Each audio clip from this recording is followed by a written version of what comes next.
Good morning.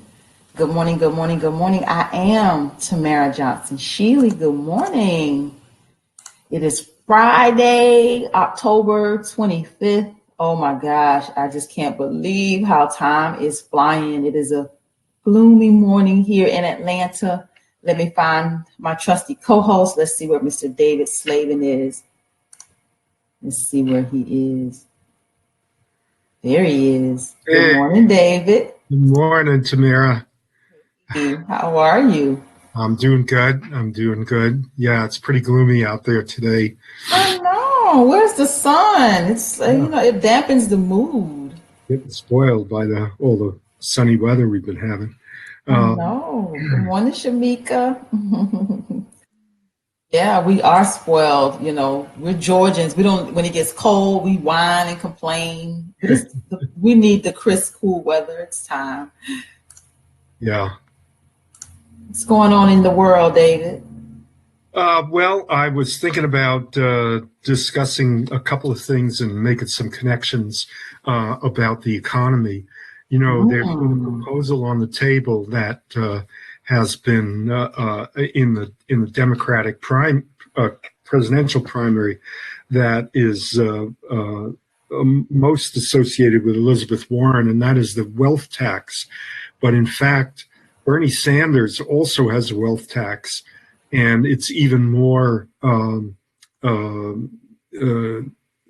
It raises even more money from the wealthy, and it might be that Well, start from the beginning because a lot of people don't know what the wealth tax is, David. So you got to start there. yeah. Well, the proposal that Warren has made and that Sanders actually has a more expanded version of it is that people who make who earn multi-million dollars a year and have a wealth of over $50 million in the case of Elizabeth Warren's proposal, and Sanders it's about 30 million, are going to have to pay a wealth tax of 2% on every dollar above their net worth of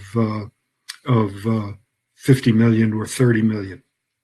And Mm. what that means, in effect, is that there's going to be a direct transfer of wealth, not of income, but of wealth, from the very richest people in the country, the 1/10 of 1%. So Um, basically, you're saying that those who have an accumulated wealth of, in her proposal, 50 million, Bernie Sanders, 30 million, yeah, they will have to pay a 2% tax on that actual accumulated wealth. right. Okay. And that uh, that uh, um, tax will produce an enormous amount of income. In the case of Warren, it's something like $2.5 trillion in the case of over 10 years. And in the case of Sanders, it's $4.5 trillion over 10 years. And they have pointed out that all of this. Good morning, Cheryl. They've pointed out that this money can be used for an enormous amount of social support network, social support systems in the country. Obviously, it's tremendously important for that. And the objections that have been raised to it are, in some cases, I think, are really, um, um, I don't know what to call them exactly. Uh, um, Who's objecting? Because is it the wealthy that are objecting? Because I've seen articles where people, what the man from Home Depot, um, they're talking about the fact that they know that this is causing a problem in the economy. Yeah, that's what I think are really silly arguments. The idea that this is going to reduce incentives for people to be entrepreneurial, et cetera, et cetera. When you're talking about people who have 30 million and 50 million and $1 billion in wealth, is just absolutely silly.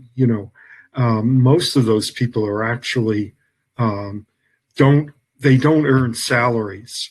They are actually 90% of their income is coming from stocks and other investments. So for the 90%, 90% of people earn 80%. Let me see what it says here. It's something like 90% of people are wage earners, even if they make $200,000 a year, and or something like that. And for most of those people, there's no way to get out of taxes. Their wages are there right in front of and their taxes are taken out of their payroll. So it for 80 to 90% of the country has most of its income taxed in that way. For the top 1%, with the 80% or more of their income is coming from non-salaried. 90% of their income is coming from non-salaried sources. And they're making money on top of money, and their money's making money for them, and they're not actually working 40 hours, 60 hours, 80 hours a week, some people. Yeah, they're not working. Their money works for them. And that is what the investment process does. Not only that, but they have multiple different ways to avoid or put off paying taxes. And the Trump tax cut actually gave them many, many, many more ways to do that. So that is a kind of a disingenuous argument, special pleading, and all of that stuff. This is and it becomes part of the whole trickle down idea, trickle down economics idea, that if you give tax breaks to the rich, that they're going to invest the money and create jobs. Not true. It's not just true. Not true. They hoard it for themselves, and they get richer and richer, while the rest of us are just trying to figure out how to make it. Yeah, and not only that, but a lot of the corporate income that corporate tax breaks are used to inflate stock prices, which means that through stock buybacks by corporations. So they buy back their own stock, which raises its price, which means that this tiny little elite gets a tremendous windfall in capital gains, which are taxed at a much lower rate than regular income. So in other words, the casino is set up so that heads I win, tails you lose if you're rich, and exactly the opposite. This was actually a class, David, that I took. I hope we're not getting any feedback, but I took a class this past semester, a business associations class, and we were talking about the stock buybacks and the capital gains. And it's amazing to me how this system works. When you start to dive into the law behind it, it is literally designed for the rich to get richer and richer and richer. Yeah. And there are always these complaints from Republicans and some Democrats that the tax bills are 1,000 pages long, and in fact, in those tax bills are little, clauses like sentences here and there out of 1,000 pages, and they can mean millions and millions of dollars of tax, tax shelters and avoidance for rich people. Just that one sentence. You have to go through the whole 1,000 pages to find all of these things, and you have to know what you're looking for. The loopholes, yeah. And you have to know what you're looking for, because they can be incredibly innocuous sentences. I know we had to read some of them, and I was like, it's just amazing to me how these things are built into this law that allows you to become just to just be richer. And it was amazing to me to read some of that stuff. Yeah. So the rich get richer and the poor get children. That's my mom's joke. And so that is really important. So the wealth tax um, is now the other objections to the wealth tax that I think are more um, uh, Before you go into the second part of that, then we're going to bring in Sharon J. Hill. She is an advocate with around the ERA. We're going to bring her in for a few minutes, David, and we'll come back to the second part of the wealth tax. Let's bring Sharon in. Hopefully she doesn't have any difficulties. Look like her camera's working well. Sharon, good morning. Can you hear us? Uh-oh, we have no volume. Sharon, we have no volume. have no camera. I don't see You camera. don't hear it all? Okay, I can see her on the screen, but we have no volume. Sharon, we have no volume. Oh no. Let's see. Let's try this one more time. I think she has a second login. Let's try it. Let's see if we get some volume. Sharon, Okay. we Yes, it can hear says you. right now. Right now Yes, we're live. yes, you're Okay. live. Can you hear her and see her, David? I could see her. Yeah, I can't hear her though. Okay, Oh, Sharon, good okay. morning. I I can hear can't you. see David, Oh but no. it's okay, right? So Sharon is with has been working, has been a tireless advocate for the ERA. Sharon, tell us Oh, about ERA, and for those that don't know what this is. the Equal Rights Amendment. And thank you so very much, Tamara and David, for allowing this opportunity, the subject, in light of all that is going on that we need to pay attention to. Mhm. Understand that it will continue to no avail without anything to stand up with, without the U.S. Constitution adding the Equal Rights Amendment, which prohibits discrimination and finally provides personhood for females. Let us be clear. So I have been working on it, as I found out when I was asked to work with the National Women's Political Caucus in 2015. Little did I know I had been involved with things like Cynthia McKinney's campaign and other women's organizations and issues, with the late Rita Jackson Samuels, with Cobb County's Deanne Bonner, that it was within the National Women's Political Caucus that they were working. So the Equal Rights Amendment introduced after the right to vote, the 19th Amendment, they came back to the table and said, hey, we need this as well. That was in 2023. We are 96 years into this and still no ratification. So with it, it simply is 24 words allowing for no discrimination for any sex. The initial 15th Amendment that 14th, 15th Amendment gave Black men the right to vote. It did not say male and female. It said male voting districts, not male and female voting districts. So again, women were left out of the Constitution. Then let us fast forward to 1923 when it was introduced, and the majority of the states, which was 38 now, and we had an opportunity in 1970 to finally get it done. That did not happen.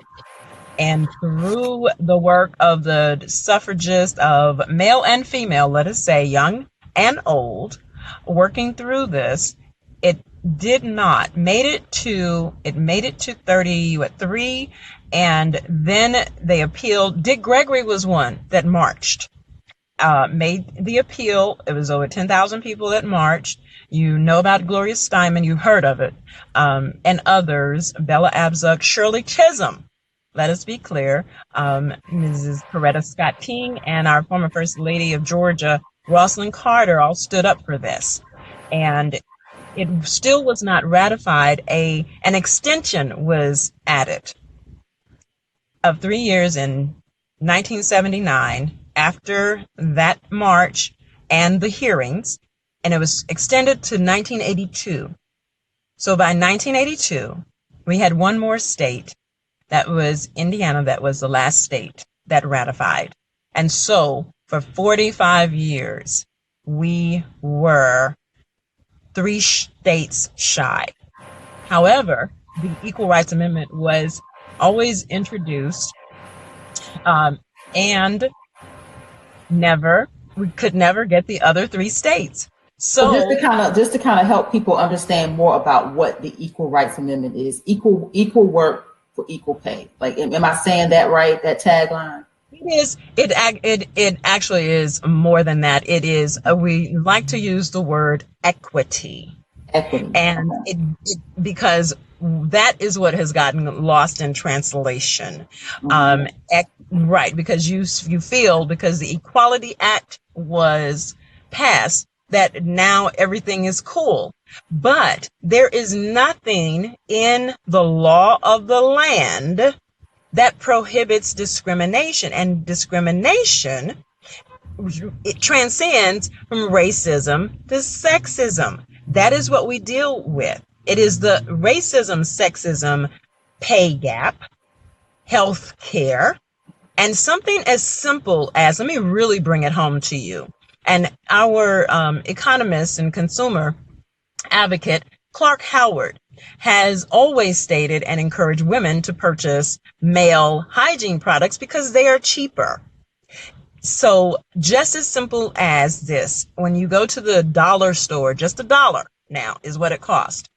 A pack of male razors has 5 in it. A pack for females have 3 in it. Now, they do have some now that have maybe 5 each or 10 each. But essentially, your blouse to dry clean is $12 or more.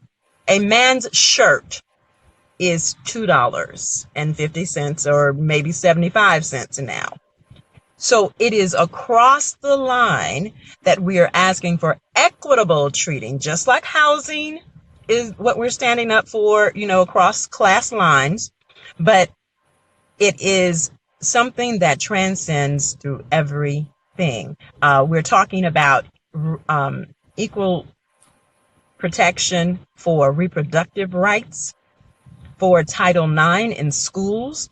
It would give us, as the late Justice Antonin Scalia stated, that it would provide the strict scrutiny, which means we would be able to stand up with something in court for equitable rights. We don't have anything now. That's why Roe v. Wade can be overturned. That's why the Lilly Ledbetter Act doesn't have any teeth, and as well as the recent Equality Act. The words are that your rights shall not be denied or abridged on account of sex. And let us be clear, it is not the sex you have, it's the sex you are. So therein lies the adjoining opportunity for women to finally be identified in the U.S. Constitution, the law of the land, with personhood, of which we are currently property. And that now is what allows any law to be introduced, us to fight about violence against women, what we deal with women in the military, because we are considered property. And we have to get to that point of understanding that it's more than equality. It is equity is what we are really standing up for, that we want what you actually receive. Men with military benefits get Viagra. Women have to pay for contraceptives. All of them. And so when it comes down to it, it is for equitable pay, And I heard an argument as well, Tamara, where a man I think was saying, and women as well, well, you don't know how to ask for more money. Well, it's more than that, as we have found out with the harassment that women go through, with other intimidation tactics. It is the same. And for Black women, let us be clear, it is totally different. And that is what we need now more than ever. Black women, from Sojourner Truth, with her statement, "Ain't I a woman?" Well, we need to be included. And that was for the vote. Then Ida B. Wells was a suffragist as well. And what I receive comments on is, well, you know, the white women told the Black women, Ida B. Wells and the Black women, to go to the back of the line. But let us be clear. They did not. They stood. And so we're needing to hear the voices, to be at the table. Don't hold up Shirley Chisholm's name if you aren't with your folding chair, as she said, at every table. And we need all voices at the Equal Rights Amendment table. Currently, legislation, federal legislation, that we're thankful that Congressman Hank Johnson has always signed on when it was introduced by Congresswoman Jackie Speier, and that is to remove the deadline.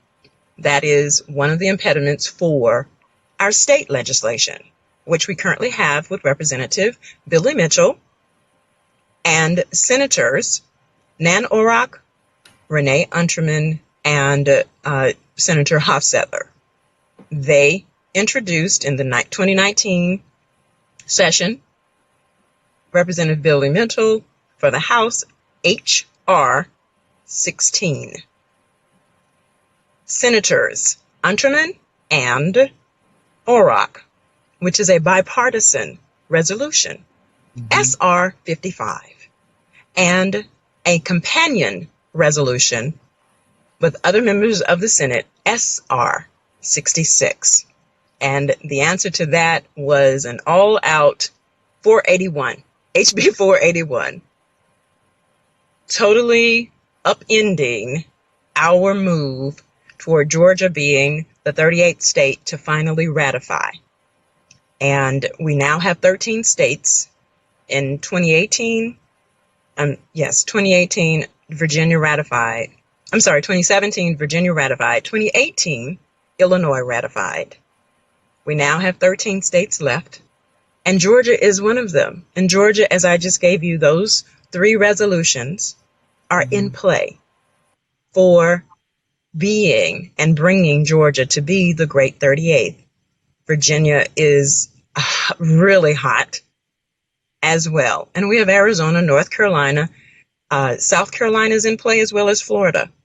But what is critical right now is removing the deadline.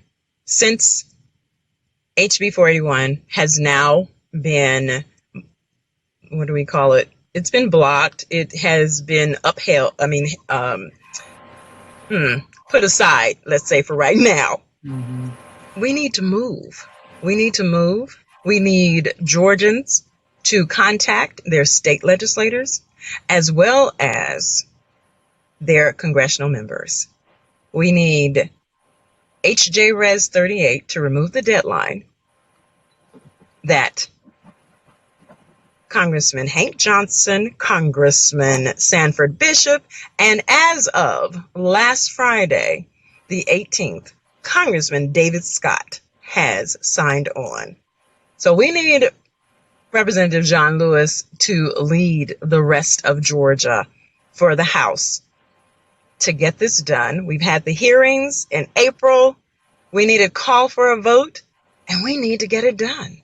And that will allow us, come 2020, to move forward and get it done in Georgia once the General Assembly convenes. So for you who know who your congressional members are, and well, you know, if you don't, it's my voter page, mvp.sos.ga.gov. I am a co-host with the national weekly nonpartisan equal rights amendment program titled The Call. On Wednesdays, we call Congress and we are requesting them. And that is how we got Sanford Bishop and David Scott, as well as, of course, paying visits to them locally. You had Triana Arnold James on the other week, Tamara, and I think she didn't share that she had actually been in D.C. and she had gone to Congressman Scott's office on our behalf, as we all have from time to time. But from our efforts visiting here locally at the district office as well as in Congress, we were able to get that done with the help of Congressman Scott's liaisons, their staff, is particularly Mr. Patrick here in Smyrna, Georgia. So this is how we get it done. We have to be in their face and hold them accountable. Voting is just the first step. We have to be in contact with them, let them know what our issues are, and we have to advocate like never before. If it is to be, it's up to all of us. And as we get ready for the presidential debate to come here to Georgia, we need to know where they stand on the Equal Rights Amendment, because remember, it will allow, and if anyone watched the movie on Ruth Bader Ginsburg, I think it was titled RBG, that case was a man fighting for paternity rights. It is never just about us. It is about all of us. And that is what we must not get lost in translation. The Equal Rights Amendment is to not have our rights denied or abridged on account of sex, which really means all of us. Sharon, thank you for being a guest on our broadcast. Please come back and keep us abreast of what we can do and how we can help and where we are. Once I know session starts early January, and I know That's there's right. going to be some great movement. So please keep us abreast and let us know how we can help you in this fight. Oh, I thank you. And anyone wanting any information, it is organized at katrinasdream.org. We have audio of the past 4 years of our program, The Call, as well. I can be followed at Public EYE Report and at Difference Go. And of course, right here on Facebook, it is Sharon J. Hill, and we are Georgia Rising. Thank you so very much, Tamara. You are absolutely welcome. Thank you for being a guest on the broadcast, and we look forward to hearing back. Thank you. Thank you, Sharon.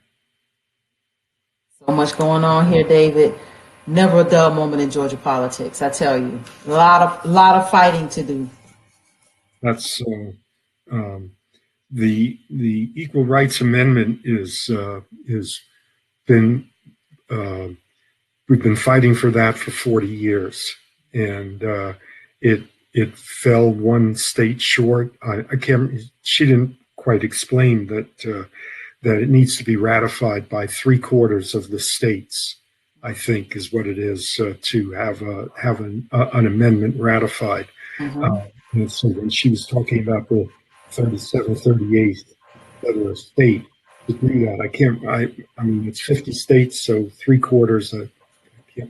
I can't do the math, right? Yeah, you're there, David. So what I believe she was saying was exactly what you're saying. Yeah. We're just very shy with maybe one state. Sharon, give us a nod. I can see you if that's correct, because I think she's still listening. We got Egberto in the lobby. Let's see what's going on around this country. Mr. Egberto Willies. Good morning, sir.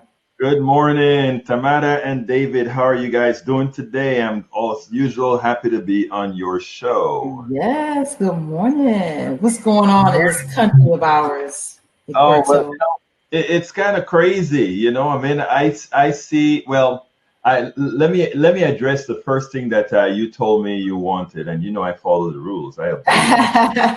Oh yeah, that I obey. He's talking about lynchings, comparing this impeachment, because you were touching on that the last time, to a lynching. I think a lynching was outside of the law.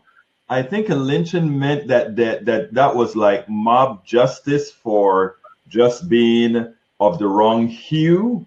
I think that's what I think Donald Trump is getting a good morning. I think Donald Trump is getting the treatment of an angel. Donald Trump got away with what occurred with the Mueller report. He got away with it. The Mueller report was devastating, and he got away with it. And it's a lynching because he continued to do bad things, and we want to hold him accountable. I tell you what, Donald Trump knew what he was doing, though. Donald Trump liked to use racially charged words so that we start to have a discussion on racial grounds instead of on grounds that have merit. And he's not the only one that does that. I mean, we know it's done on both parties do that kind of a thing. And even today, they do that. Crystal Ball had a good piece that I did a blog on, that I did a video blog on last night, where she pointed quite a bit of that out. But my dear friends, the Democratic race has been shook up, huh? Egberto. Let me tell you something. The Democratic Party is in a panic mode. We have the wealthy, supposedly progressive people who are now saying if either Bernie or Elizabeth, who is currently on top, wins the nomination, they're voting for Trump. We also have Biden. Wait, I didn't hear that, Egberto. What is going on? That is going on. We have people now that are saying, and it's not the first time a progressive have said that. I have some videos with one saying that on the what's his name show, Morning Joe.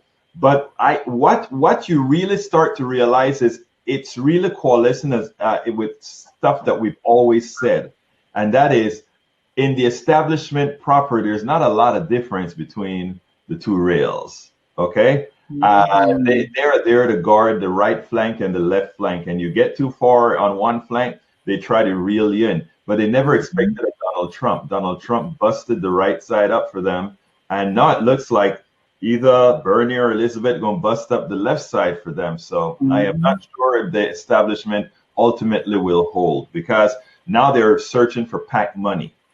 If you take a look at what occurred with Biden in the last draw for money, Biden did horrendously bad, while Bernie Sanders collected more than anybody else, followed immediately by a slight difference by Elizabeth Warren. So the power, the enthusiasm, and where people are at is really with the left. And not only that, we see that all the policies that we on the left are starting to support, 70% type of support. And now they're trying to buy hosts. If you're a host, don't be surprised if somebody contacts you and try to get you to give a new message. Medicare for all is no good. Child health care, it's just aspirational. So that is where we're at now. It seems like if we do our job, if all of us do our jobs, the country just may be heading to the appropriate type change. There's I was talking about the wealth tax, but I think before, but I think that there's a crucial link here with Medicare for all. Really good article I read in The Nation. I can't.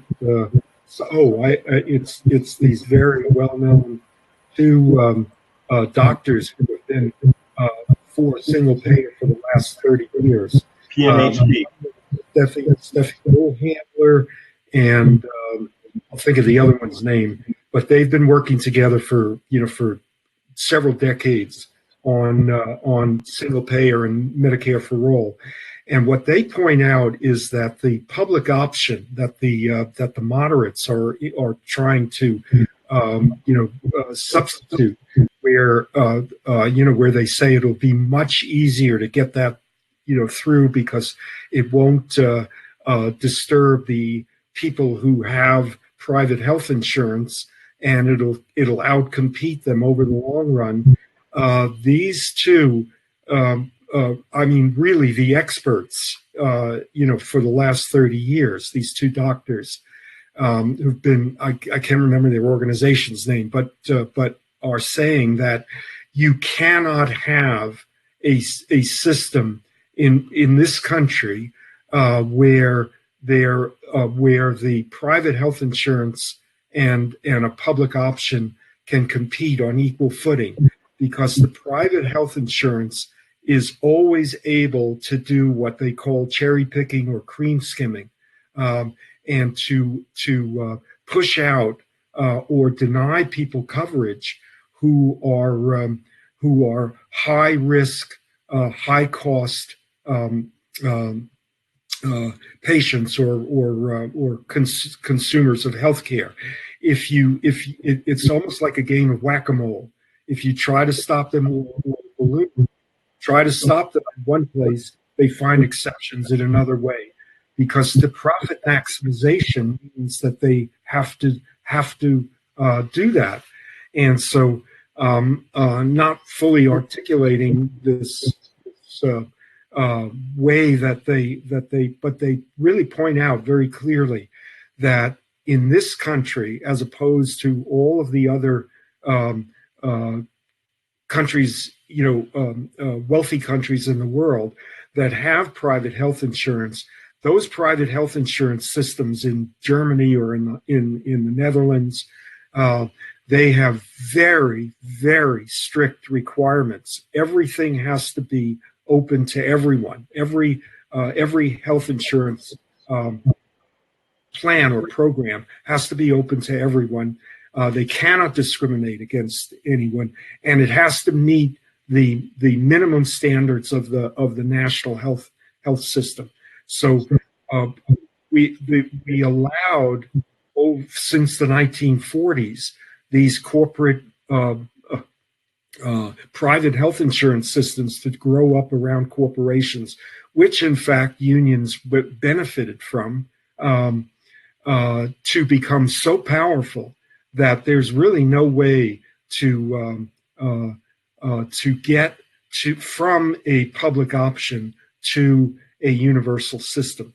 And I think that's really crucially important to understand why the Warren Sanders platforms, programs are essential, for us to actually reduce costs of healthcare in this country. You know what's interesting is David Pakman, a person I know and somebody I expected to know better, is already I don't know who got to him, but is already given the semblance of pragmatism on Medicare for all. Yes, we think Medicare for all may be the best thing, but let's remember that let's look at all the arguments and so forth. I want to just use this 2 minutes to tell people one thing. Math is absolute. If you have to pay shareholders, if you have to pay executives high salaries, if you have to pay all of that, any system that keeps that available means that is coming out of your pocket.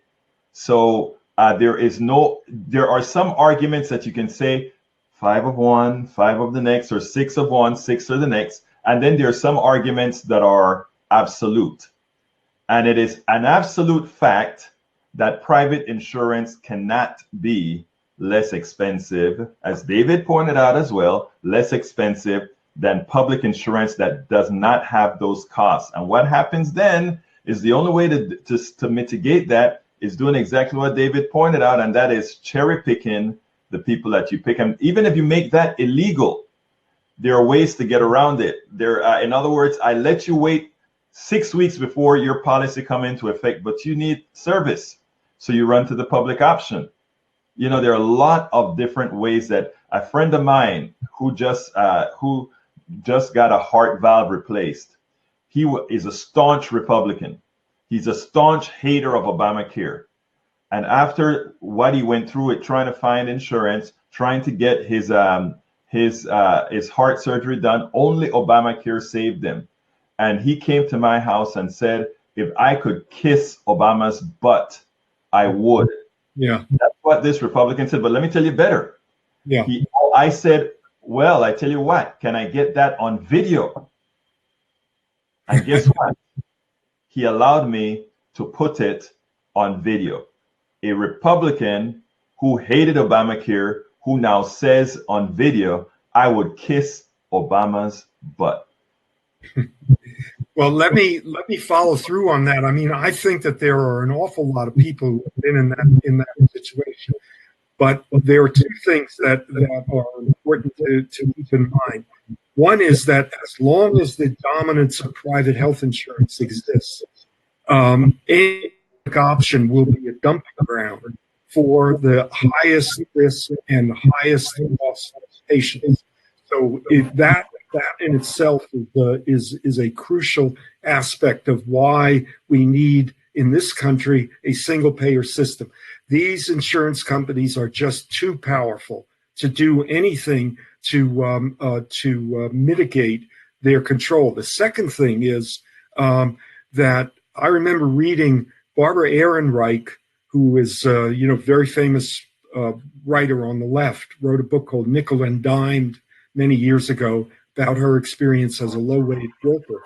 She went out and did a reporting jobs on these low-wage women's work. Wrote an article that sticks in my mind. She said that the insurance companies employ about 300,000 people, 300,000, whose primary job is to avoid paying insurance claims. Okay?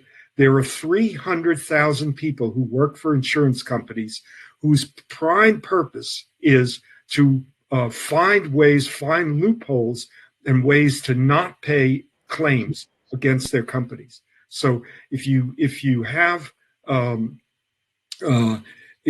any thoughts that these folks are actually out to insure you, that is a statistic to keep in mind. And the other thing is that Biden and Klobuchar and Buttigieg, who are saying, "Oh well," to Warren and Sanders are saying, "Well, unions fought hard for health insurance for their health care coverage, and they have really good coverage, and you are undermining all of their struggles over getting good health care for their members." Well, one of the things that we ought to keep in mind is that those moderate Democrats for the last 40 years have been throwing the labor movement under the bus. They have been unwilling or unable to get any of the labor movement's proposals about making it easier to organize, protecting workers' rights, and they have including Obama with the Employee Free Choice Act.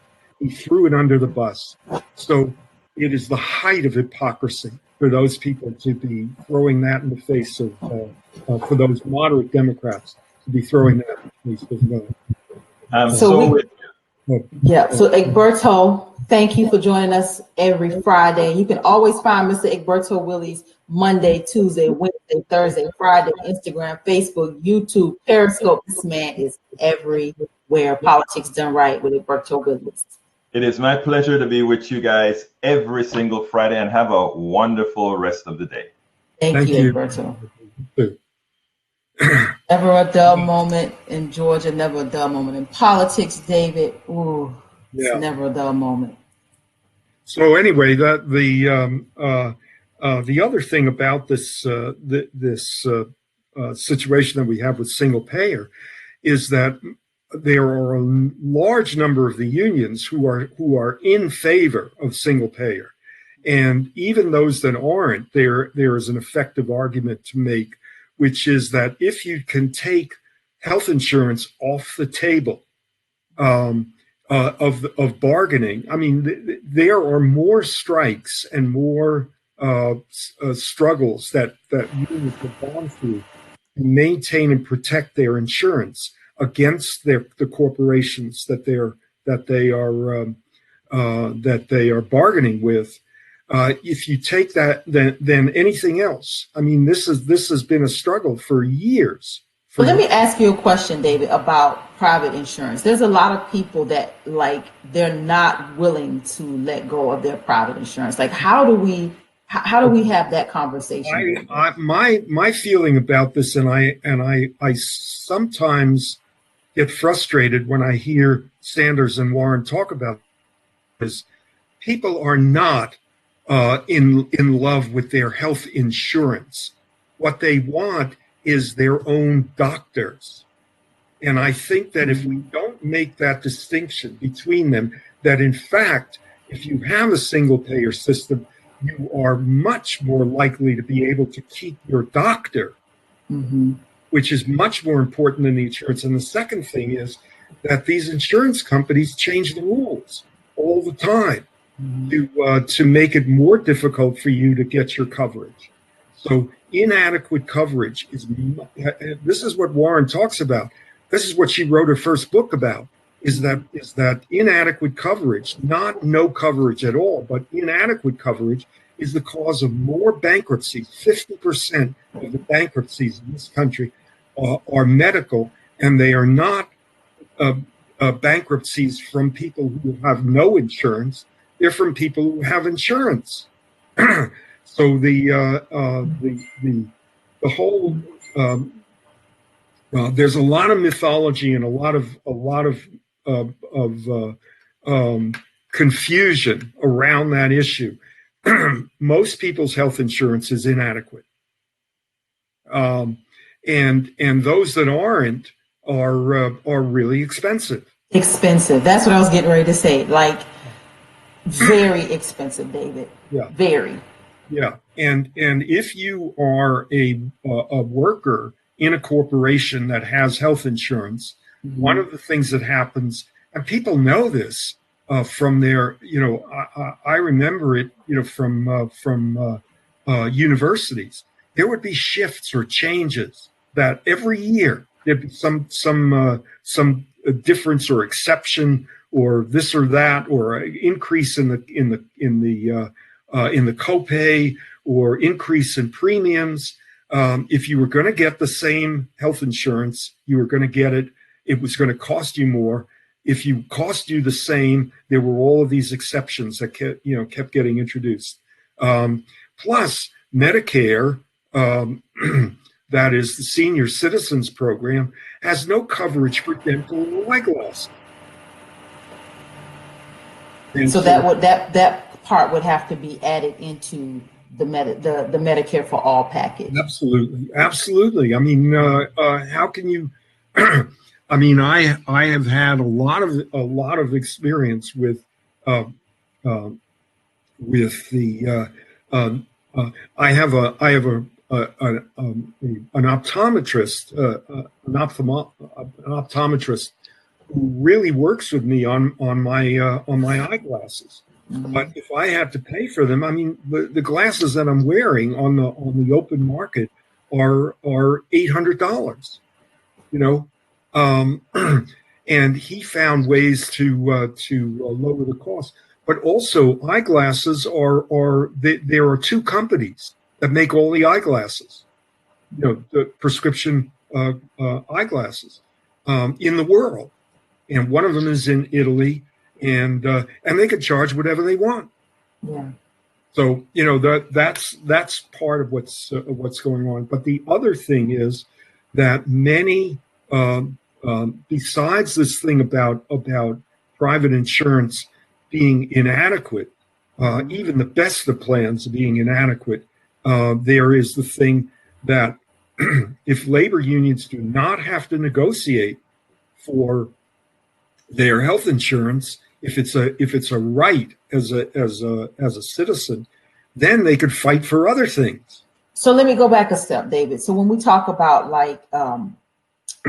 when people with their private insurance, they, like you said, the doctors that they don't want. They want to make sure they can still keep their doctors. But what about the privilege of having certain, the privilege? I guess there's a sort of privilege with having private insurance that they don't think that they're going to get with this Medicare for All package. Well, that's exactly how. 'Cause that's what I'm hearing. Like they don't feel like they would have. They feel like they would have to wait for, if they needed to have a surgery, it might not be your turn. Like I've heard like these horror stories about why we shouldn't have this Medicare for All package. Well, Canada, this is what they try to point out, is that there are wait lists for services. It is in the case of Canada, which they try to point to, which the anti-single payer people try to point to. It's nonsense. It's absolutely not true. They're saying if I need to have surgery, I won't be able to I have to wait my turn, and if I need it immediate, they've made all these arguments to why we should not have this Medicare for All. Let me tell you, there are situations in which the planning that a single payer system can introduce means that you don't need let's say in a city like Atlanta, you don't need 40 different MRI machines, because for the most part those MRI machines are being underutilized. They're there because different hospitals are competing with one another. And so you get a lot of multi-million-dollar high-tech investments that are replicated, unnecessarily, while rural hospitals go close. So the distribution of resources is unplanned by private health insurance, where public, the single payer system, not a public option, but a single payer system could plan its resources. That's why the United States spends 2.5 times more on health insurance on healthcare than other wealthy countries do, because the system is anarchic and it has no planning. It's why we don't have primary care doctors, because for either pecuniary reasons, the fact that these specialties in medicine pay a lot more than primary care does, or gynecology, or internal medicine. They pay a lot more, and so the medical students, the best medical students, will go in that direction, or the ones who have the biggest debt. So if you can transfer all of that, if you can shift that around, what you end up with is a system where you can do some planning, where you can do savings, where you can invest primarily in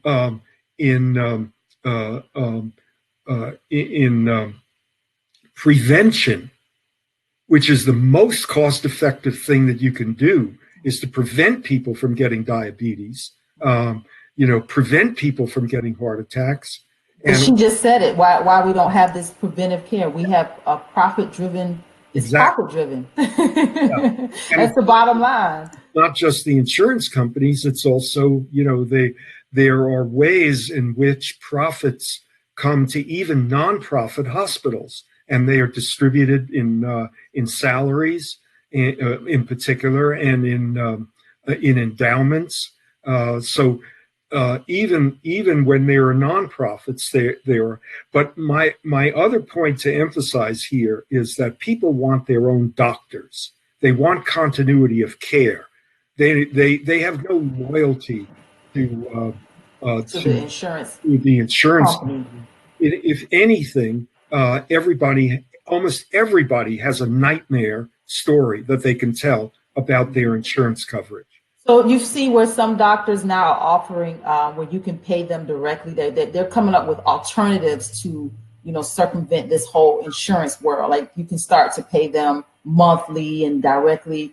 Yeah, well, that's because because there are 40 or 50 different insurance companies.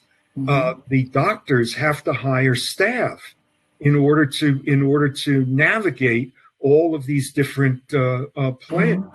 And that's why there are doctors and doctors' practices who are trying to do their own kind of insurance system. And I think that's a great idea. It's a direct, Yeah, I agree with you that it is a symptom of how terrible the situation is, that there are self-financing. I mean, there are colleges, for instance, that I worked for that had self-financing medical coverage for their faculty and workers, staff and other workers in the college, because it was cheaper to actually just put aside for everyone, 300 or so people, 100 faculty and 200 staff, just put aside a certain amount from the paycheck to form this pool of money to pay everyone's medical coverage. And I want to read a comment. It's actually on my other page, but she said, which is why we should also have access to preventative measures. Thank you, Yolanda, for this comment. That promote more wellness, that would balance healthcare so that the system isn't clogged up with everyone all at once. So those needing surgeries aren't competing with those needing wellness checks. Yeah, that is part of it. The other thing is that there's a big thing that we don't really talk about in all of this, is that we need to transform American eating habits, and that means that there's another big piece of the corporate power in this country that we need to bring under control, and that is the agribusiness and the end product of processed foods. And let me tell you a short story, David. We're almost at the top of the hour. Just on the heels of what you're just saying, my son is a senior in the Gwinnett County school system, and I can tell you that they have a new program that these people have come out, and they have these new foods, quote unquote, that they're bringing. When I tell you, it is like the worst food ever. I mean, they have donuts and processed meat for breakfast, and they got crap in the vending machines, and they have this new company in Gwinnett County that is feeding our children garbage. Well, it's literally. more than garbage. It's poison. It's poison. Yes. And the one of the things about that whole system that's been put into place is that these agribusinesses essentially know how to get people addicted to processed foods. Because there are certain tastes, salt and sugar, that are literally addictive. They do things to your brain. And the reason that they do that is because we have such an abundance of food in this country that unless they stuff us, unless they figure out a way, it's like we're hogs or cattle in feedlots, and they have to keep on, getting us to eat in order to make a profit. So Justin says certain American food items are banned, literally illegal in other countries. That's absolutely right. And one of the ones is high fructose corn syrup. High fructose corn syrup is a chemical. It is not a food. It seems like it's sugar. It is not. It is made through a chemical process, and it is in almost everything that is processed food in this country. And so our whole healthcare system, David, is designed to keep us sick, keep us in the system, and everybody's making a profit. Right. And so that I think is really, really an important consideration for all of this. We need to change the entire system of agriculture for us to be healthy in this country, not only to do preventive medicine, but to have, and preventive medicine is very, very labor intensive. You've got to have hundreds and hundreds of thousands of people who can help people to stop smoking, to change their diet. Too much of a profit in all the things we do that are bad for us. It's too much of a profit. They keep us sick. They keep getting paid, David. Well, we're at the top of the hour. This broadcast has been absolutely phenomenal. Always a great week, David, with you. Okay. We will be back next Friday, same time, same channel, right here. See you next week. Bye-bye, folks. Power to the people. Power to the people.